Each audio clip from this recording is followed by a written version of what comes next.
Assalamualaikum warahmatullahi wabarakatuh. Saya Suwandi Harkamit, calon guru penggerak angkatan 10 dari Kabupaten Pemalang.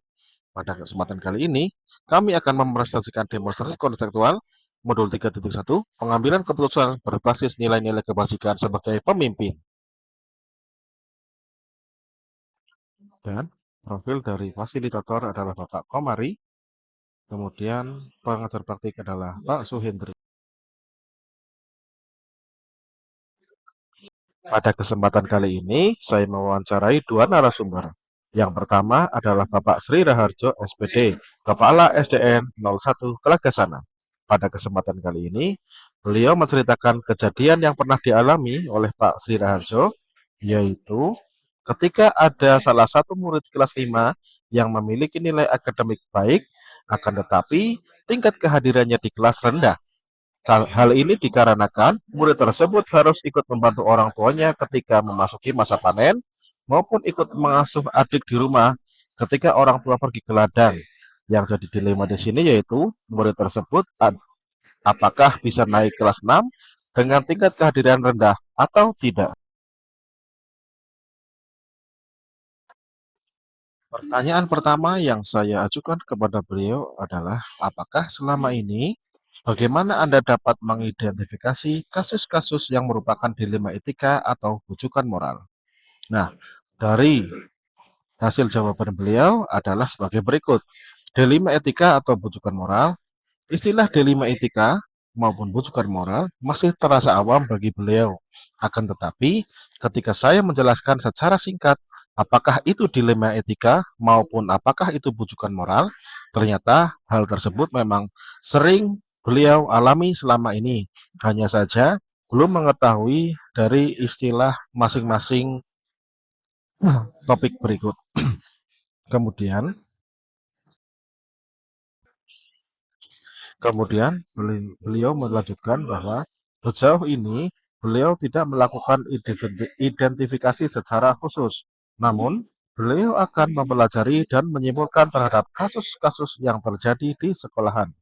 Kesimpulan tersebut akan digunakan sebagai bahan tindak lanjut untuk mengambil keputusan baik dilema etika maupun kasus-kasus yang terkait dengan rujukan moral.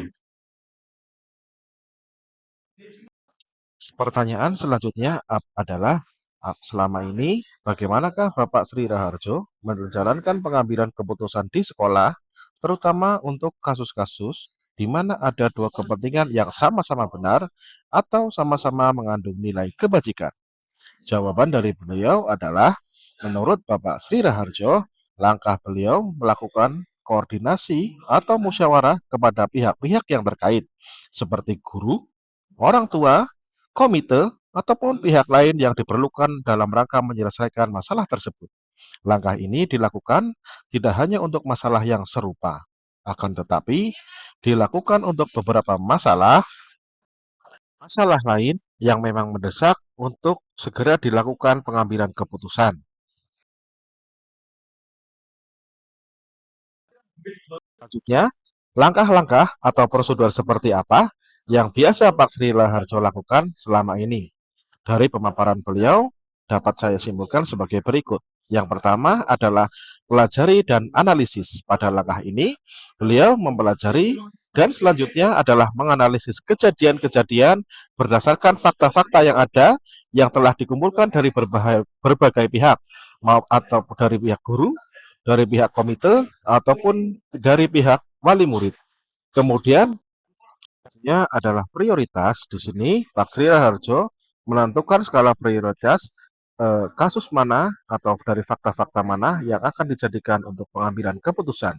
Sedangkan pada tahap yang ketiga adalah musyawarah. Pada tahap ini, Pak Sri Raharjo melakukan musyawarah dengan pihak-pihak terkait dalam rangka pengambilan keputusan yang tepat dan tepat guna. Yang selanjutnya adalah hal-hal apa saja yang selama ini Pak Sri Raharjo anggap efektif dalam pengambilan keputusan pada kasus-kasus dilema etika. Nah, beliau memberikan jawaban ada beberapa hal yang selama ini dianggap efektif oleh Pak Sri Raharjo dalam pengambilan keputusan pada kasus-kasus dilema etika. Sebagai contoh adalah musyawarah dengan beberapa orang atau pihak-pihak yang terkait seperti komite, dewan guru, tokoh masyarakat, ataupun pelangkat desa setempat dengan yang terlibat dalam situasi tersebut. Nah, dalam musyawarah, Pak Sri Raharjo mengumpulkan fakta-fakta yang relevan yang berkaitan dengan masalah yang terjadi. Setelah dilakukan pertimbangan yang matang, baru kemudian beliau melakukan pengambilan keputusan dari masalah tersebut secara tepat dan manfaat yang lebih baik. Nah, tentunya pada saat yang sama diperlukan kemampuan dan cara berpikir yang jernih dan matang agar dapat melakukan pengambilan keputusan yang tepat. Cara ini adalah cara yang paling efektif untuk melakukan pengambilan keputusan selain masalah terkait dilema etika maupun masalah-masalah yang terkait dengan bujukan moral.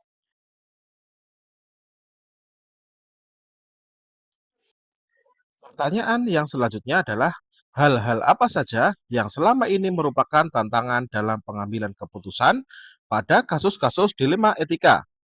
Pak Sri Raharjo menjelaskan bahwa tantangan-tantangan yang dihadapi berupa kesadaran akan pentingnya pendidikan dari murid dan wali murid yang mayoritas bekerja sebagai petani dengan tingkat pendidikan orang tua yang masih rendah sebagai pendukung bagi anak-anaknya dalam melakukan proses pembelajaran. Kesadaran pada orang tua siswa merupakan yang hal paling utama pada proses pendidikan di lingkungan sekitar desa Telaga sana. Apakah Anda memiliki sebuah tata kala atau jadwal tertentu dalam sebuah penyelesaian kasus dilema etika? Apakah Anda langsung menyelesaikan di tempat atau memiliki sebuah jadwal untuk menyelesaikannya? Bentuk atau prosedur seperti apa yang Anda jalankan? Jawaban dari Pak Sri Raharjo adalah beliau tidak memiliki sebuah tata kala atau jadwal tertentu untuk menyelesaikan sebuah kasus dilema etika. Beliau lebih berpegang kepada menyesuaikan masalah yang ada. Apabila masalah tersebut menuntut untuk segera diselesaikan, maka beliau akan langsung menyelesaikan di tempat dengan proses yang telah terukur. Namun, tidak jarang juga Pak Sri Raharjo menjumpai masalah yang proses penyelesaiannya membutuhkan musyawarah atau bahkan harus mendapatkan pendapat dari orang lain yang lebih kompeten. Selanjutnya, adakah seseorang atau faktor-faktor apa yang selama ini mempermudah atau membantu Pak Sri Raharjo dalam pengambilan keputusan dalam kasus-kasus dilema etika? Berdasarkan jawaban Pak Sri Raharjo adalah sebagai berikut. Menurut Pak Sri Raharjo, sejauh ini seseorang atau faktor-faktor yang mempermudah atau membantu beliau dalam pengambilan keputusan, khususnya kasus-kasus dilema etika, adalah teman-teman sejawat ataupun orang-orang yang lebih kompeten memiliki pengalaman yang lebih terhadap topik dari masalah tersebut.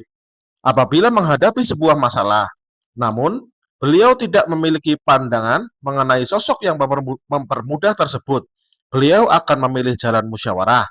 Beliau memiliki keyakinan bahwa semakin sering bertemu dengan masalah, maka pengalaman yang diperoleh akan semakin kaya dan tentunya pengambilan keputusan juga akan lebih meningkat sehingga keputusan yang dihasilkan akan lebih bermanfaat.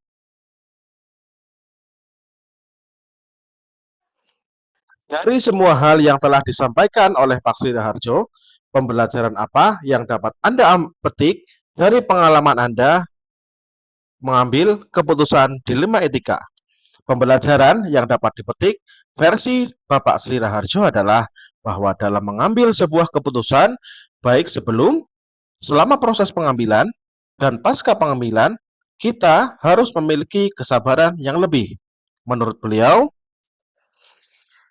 penting untuk selalu tersenyum dalam setiap kondisi untuk tetap menjaga perasaan. Selain itu, dalam proses tersebut akan sangat membantu jika ada sebuah kerjasama yang baik antara berbagai pemangku kepentingan yang terkait.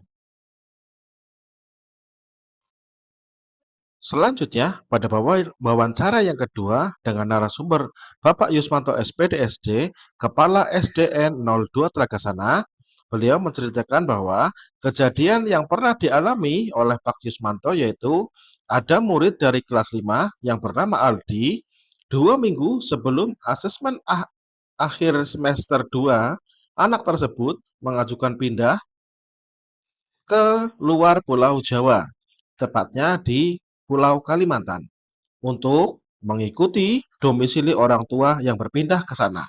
Dari pihak sekolah sudah memberikan pengertian bahwa kurang 2 minggu lagi akan melaksanakan kegiatan asesmen akhir semester 2, sehingga kepindahan tersebut dirasa sangat tanggung. Akan tetapi, wali murid beserta dengan murid tersebut bersikeras untuk meminta pindah saat itu juga. Dan ternyata murid yang bersangkutan esok harinya langsung berangkat naik kapal menuju Pulau Kalimantan tanpa sepengetahuan dari pihak sekolahan.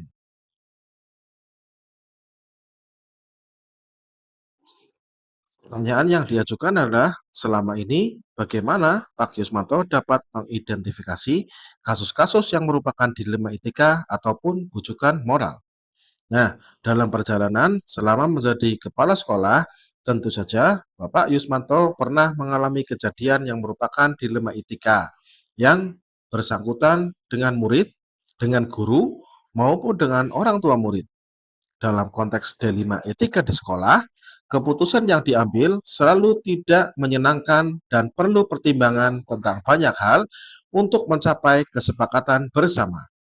Hal ini menjadi persoalan yang sangat sulit dihadapi, sehingga hal-hal tersebut menjadi sebuah dilema etika, di mana harus menentukan keputusan di antara dua pilihan yang sama-sama tidak ideal. Saat itu terjadi dilema apakah yang mengikuti kemauan orang tua untuk mengurus kepindahan murid atau menunda kepindahan dengan konsekuensi murid yang bersangkutan tidak bisa mengikuti asesmen akhir semester 2 dikarenakan murid yang bersangkutan sudah berada di luar Pulau Jawa ataupun sudah pindah secara diam-diam. Pertanyaan selanjutnya adalah, selama ini bagaimanakah Bapak Yusmanto menjalankan pengambilan keputusan di sekolah Pak Yusmanto, terutama untuk kasus-kasus di mana ada dua kepentingan yang sama-sama benar atau sama-sama mengandung nilai kebajikan. Beliau menerangkan bahwa dalam menjalankan keputusan, Bapak Yusmanto selalu melakukan musyawarah dengan pihak-pihak yang terkait. Dalam hal ini, kami musyawarahkan dengan komite dan dewan guru agar mendapatkan pertimbangan-pertimbangan yang lebih matang dalam rangka mengambil keputusan yang tepat sasaran dan memiliki manfaat kepada pihak-pihak yang terkait dengan masalah tersebut. Pertanyaan selanjutnya adalah, langkah-langkah atau prosedur seperti apa yang biasa Bapak Yusmanto lakukan selama ini? Beliau menerangkan bahwa langkah yang telah dilakukan yaitu mengadakan rapat dengan komite sekolah maupun dengan dewan guru mengenai kejadian-kejadian yang sedang dihadapi. Contohnya, pada kejadian yang tadi sudah diceritakan di awal, Bapak Yusmanto mencari solusi bagaimana agar murid tersebut tetap bisa terlayani dengan baik. Pertanyaan selanjutnya adalah, hal apa saja yang selama ini Pak Yusmanto anggap efektif dalam pengambilan keputusan pada kasus-kasus dilema etika? Beliau menerangkan bahwa yang pertama adalah dengan menentukan skala prioritas, berkomunikasi dengan komite, dewan guru, maupun dengan wali murid, dan dari solusi yang kemudian ditemukan dari forum rapat, kemudian disampaikan atau dikomunikasikan dengan wali murid dari Aldi. Proses wawancara dilanjutkan dengan menanyakan hal-hal apa saja yang selama ini merupakan tantangan dalam pengambilan keputusan pada kasus-kasus dilema etika. Sejauh ini, tantangan yang dihadapi oleh Bapak Yusmanto dalam pengambilan keputusan pada kasus-kasus dilema etika adalah ketika berhadapan dengan guru senior yang belum tentu sepaham. Sebagai orang baru, beliau mengalami rasa canggung atau tidak enak hati.